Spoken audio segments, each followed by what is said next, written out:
Hey, how's it going, everybody, and welcome back into the SFS channel. My name's Gavin, and today we're going to be talking through 5 fantasy football sleepers for the 2022 season. These are guys who don't have super high ADPs, but I see a lot of upside and reason to be optimistic about these players and the potential ceiling that they bring to lineups for this upcoming year.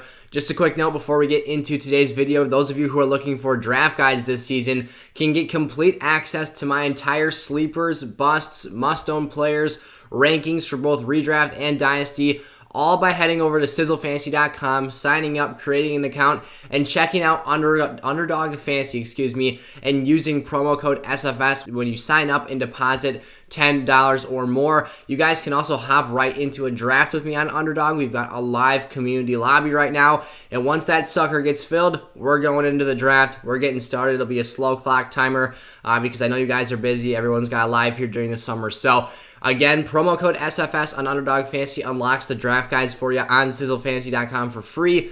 Redraft, dynasty, sleepers, busts, rankings, must-own players. It's all on there. Go check it out. Also, you guys, as you're signing up for Underdog and getting yourself the draft guide free, joining that community draft, make sure to go check out our email list as well. All this great stuff, including our social media accounts, are in the description of today's video. But that email list is going to get you access to a free piece of exclusive content every single week. It's going to be an article. Last week, we dropped our top 10 secrets to dominate your 2022 fantasy leagues. That will be accessible to you when you sign up, even though it's going to be after the fact.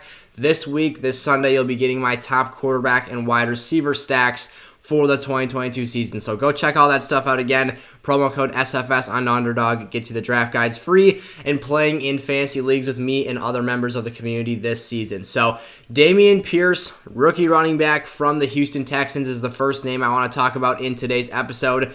Rookies are a great spot to start at when evaluating sleepers for the upcoming fantasy season.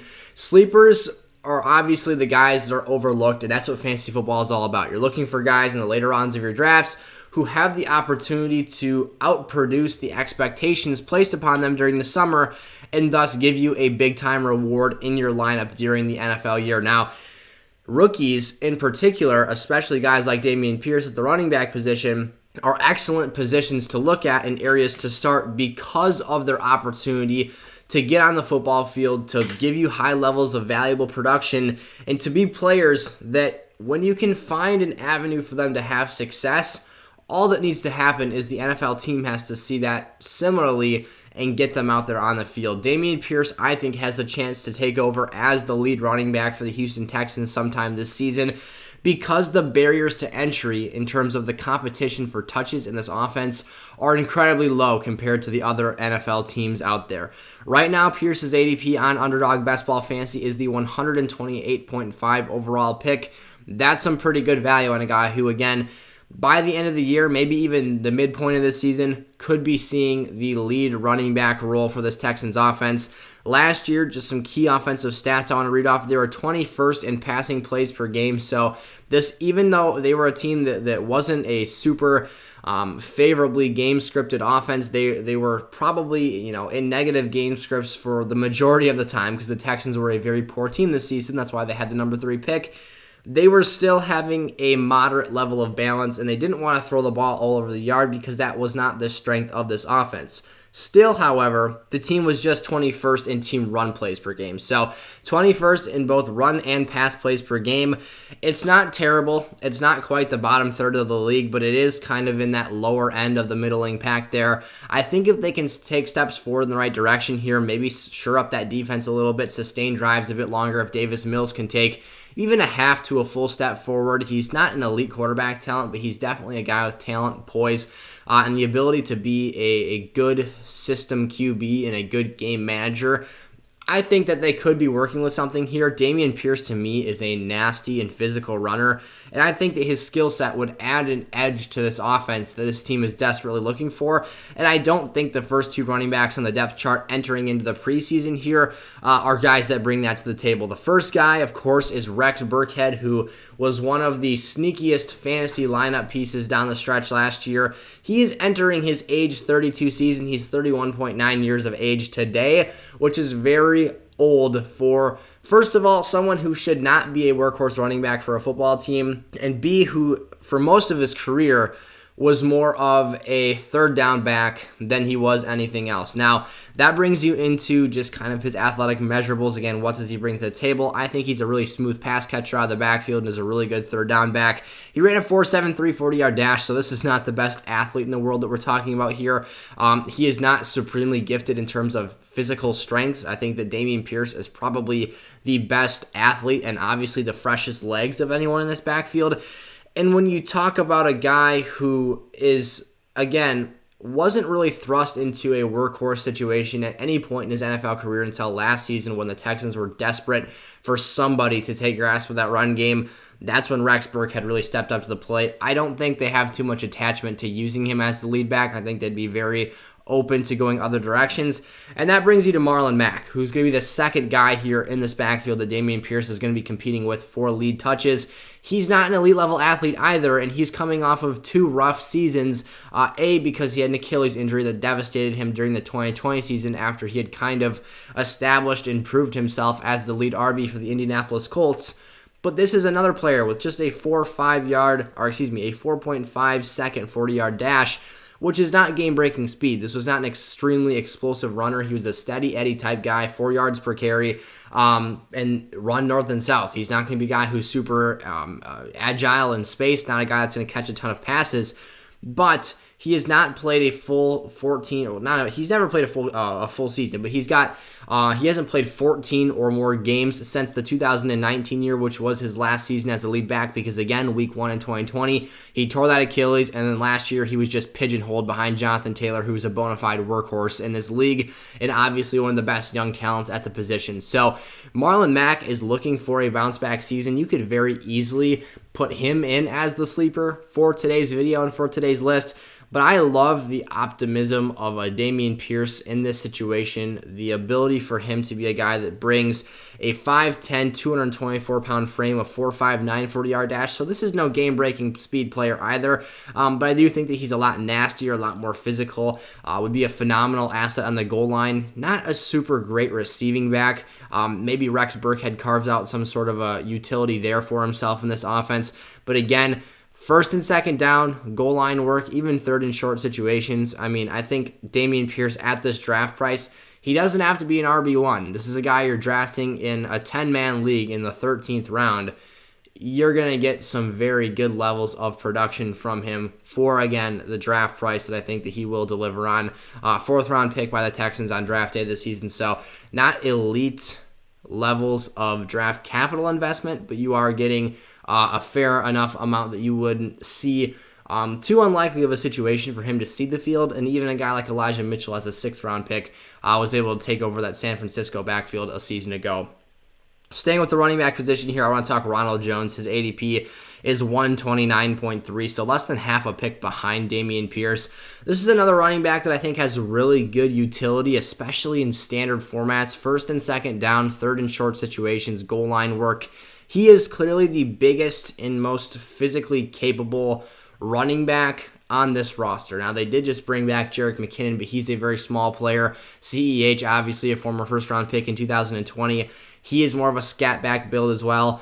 I think Rojo could easily, depending on how this coaching staff wants to break up the running back touches, at this draft pick investment here, again, in standard formats, he has literally absolutely no receiving volume. So in PPR plays, maybe less attractive here, 1.9% of the target share last year in Tampa Bay. So that's clearly a red flag. And he was pretty much doghouse last year as well. I will mention Tampa Bay was 31st in run plays per game. But again, just the fact that Rojo was doghoused and it became Leonard Fournette's workhorse backfield to lose, he didn't see much touches. He literally fumbled away his touches in that offense. However, if he gets a clean start here in a great offense with Kansas City, again, if he can be the guy that sees those goal line carries and that offensive situational value here, there's no reason why he can't get close to double-digit TDs with the offensive output the Chiefs are capable of having in a season. So I don't expect Rojo to catch literally any passes this season. He'll get targeted infrequently here and there, but this is more of a guy who you're thinking of as a bruiser to get valuable goal line touches where he could punch one in for 6 at any given point in time, and potentially the ceiling can really be uncapped here if he's able to kind of dig in and eat up some of that early down usage in this offense and surpass guys like CEH and Jerick McKinnon in terms of that first and second down work. Van Jefferson moving over to the wide receiver position now. His ADP is 138.9. So moving about 10 picks or so into the next round of the draft board here. But what you're getting out of this player is a super high ceiling on Underdog Fantasy in best ball formats. I absolutely love Van as a late round pick. Again, promo code SFS gets you those draft guides for free on sizzlefantasy.com. Van Jefferson is the perfect play for that type of a format. This is a guy with a ridiculous ceiling, won't be the most consistent play in the world, but when pairing him with a big arm QB in Matthew Stafford, you're getting the opportunity for shots downfield and super high efficiency in terms of when he's actually being targeted, the amount of point production that he's getting. Now, Van Jefferson did play a lot more than I think we give him credit for last year. He was actually 16th in the NFL in routes run, which for a wide receiver 3 or 4 in this Rams offense, depending on how you wanted to consider him last season. This is talking about with Cooper Kupp, Robert Woods, OBJ. Now, Robert Woods and OBJ did not play a game together, so really Van was the wide receiver 3 at all points in time for this Rams offense. But again, he was able to be successful and see a decent amount of usage in that role. Again, 16th in route runs. That's the top, half of the NFL teams, and every team rolls out three wide receivers every single week. So this is a guy who is getting on the field, being used in meaningful ways. 81.1% of the Rams' offensive snaps Van Jefferson was on the field for, and he was 25th in air yards. So again, if you take one player from every NFL team, he was in the bottom third of those guys, but again, when you start 3 players at the wide receiver position, that's really impressive stuff for this team's number 3 receiver, and he had 1,182 air yards. So you're talking about a guy who is having the football aired out to him downfield. There's a lot of distance between Matt Stafford's arm and Van Jefferson when the football arrives there, and you're getting a lot of production in individual weeks of the season. Again, consistency is not the name of the game here for Van Jefferson. It's about value. It's about upside. You want to be finding him as probably a first or second flex option in your traditional season-long leagues where you're setting your lineup each and every week.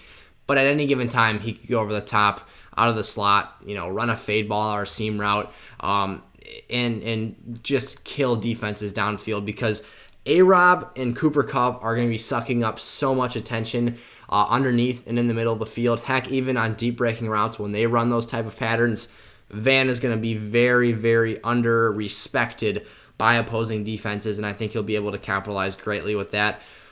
Irv Smith here pivoting to the tight end position, so we're talking through actually all 4 of the primary offensive positions for fantasy football in today's video. Irv Smith's ADP is very comparable to Van Jefferson's. They're going at roughly the same spot on the board, 138.9 for Van, 139.7 for Irv Smith this season. Now, there's a lot of sleeper potential here. If you're looking for a tight end who's going late in drafts and is not being selected as a player of, capable, or, he's not, his upside, I don't think, is being properly respected, is I guess what I'm going for here. I think this is a player who is seeing himself be heavily discounted because of 2 lackluster production seasons when he wasn't even the starter for Minnesota's offense, and then last year he has a preseason injury and doesn't end up playing a game last season. So Irv Smith Jr. for me is a guy who, with that 4.63 40-yard speed out of the University of Alabama, I really like his athleticism. He is a bit smaller for the tight end position. Again, did not play in 2021 because of an injury. However, and you go back to those first 2 seasons as well, he has not had a 50-target season at any point in his NFL career. I really think that those raw numbers are what's holding him back, and the situation isn't really being evaluated properly here. Tyler Conklin, the tight end who they brought in to kind of make do without Irv Smith last year, ran a 4.8 40-yard dash, so quite slow, especially, 17 100ths of a second slower than Irv Smith in terms of 40-yard dash, which is a bigger difference than it sounds like. He had 87 targets last year, 61 receptions, and 3 touchdowns, 15.6% of the Vikings' target share.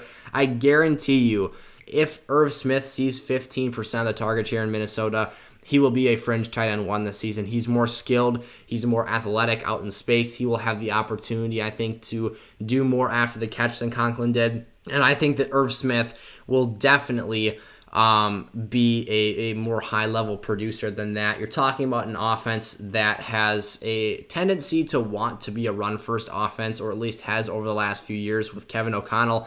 I expect it to be a very balanced approach, but they're going to throw the football a lot to Justin Jefferson, Adam Thielen, Irv Smith, KJ Osborne's of the world.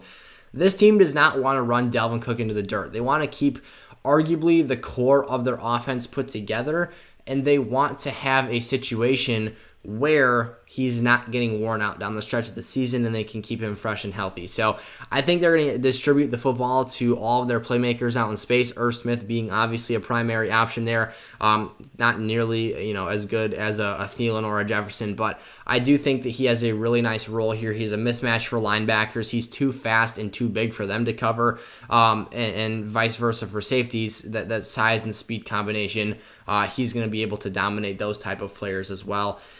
So Irv Smith Jr. here, one of my favorite late-round tight ends to scoop up this season. And then finally here, Tua at the quarterback position. His ADP is 134.4. Essentially what we get in Tua here is a guy with fringe QB1 potential. However, I don't necessarily think he'll be top 12, but at this value, he is a dang good quarterback to address on your roster. Now, I would not feel comfortable drafting him as my QB1. That's just a little bit risky for my taste. But I do think that for a guy who finished as QB 26 last season, all he really has to do to get himself to that level is be an elite facilitator. We're talking about a guy who was 10th in team pass plays per game last year, so the volume in the passing game was there. He was dinged up, though. He missed some games, so that factors into the fact that he had kind of a lackluster finish last season.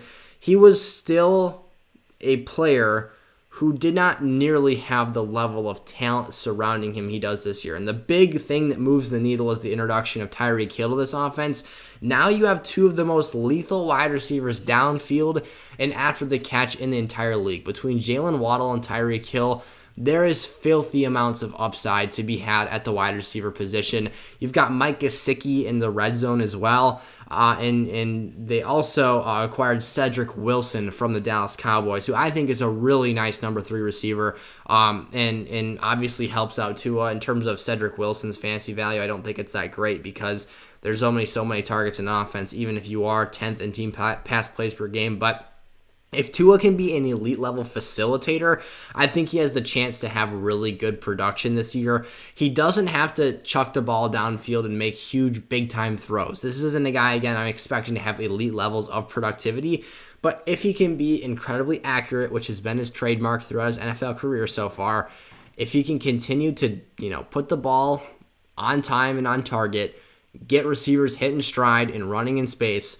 those playmakers have the talent to do what it takes after the catch to give Tua the numbers we're looking for. See touchdown production spikes, see yardage productivity spike, obviously passing attempts increase this year. And the big thing for me is this team doesn't have a great run game. You're talking about a team that has basically just a bunch of guys with varying skill sets, from Chase Edmonds to Raheem Mostert, Sony Michel, Myles Gaskin, and they're just trying to slap it all in a big bundle together and see if it works. And I'm not so confident that's going to be the case. I was kind of surprised by this stat last year, but Tua was second in protection rate at 89% of his dropbacks were unpressured. Now, part of this is going to be kind of that Drew Brees factor where you're getting the ball out of your hands so fast that the defense just doesn't have time to put pressure on you. I certainly saw Tua running for his life a lot, but besides the point, that is, the stat that has been provided. So in terms of analytics, they think the Dolphins line is putting up decent level numbers. But again, it's those playmakers for me. I know Tua's getting the ball out of his hands quickly, so I'm not too worried about that. He's not a guy I expect to take 5 or, even at times 7 step drops and just uncork that thing downfield. No, it's going to be a quick passing game. It's going to be maybe not even the most efficient system, but I do think there's going to be a lot of volume here and a lot of potential upside. So those are 5 sleepers I've got. I'll definitely make another video like this. Definitely have been putting out must-avoid players or, your bust level candidates. So you can get access to that entire list position by position, again, on sizzlefantasy.com. It's either just under $5 a month, not much you can get for $5 these days, or you can also check out Underdog Fantasy for one time. Deposit $10 on there. Using promo code SFS, they'll double your money. You can join drafts and leagues with me this season, and we'll get you hooked up for the entire next year for that platform. So the better deal is definitely to sign up on Underdog and do things that way. Otherwise, you can do the monthly plan on sizzlefantasy.com for those draft guides this season. But thank you guys. If you have any questions, I want to be interactive for you all, so ask those down in the comment section below. Any thoughts, opinions, whatever the case might be. I'm here to be a tool and a resource for you all this season. And as always, thank you guys so much. I'll see you next time. Peace out.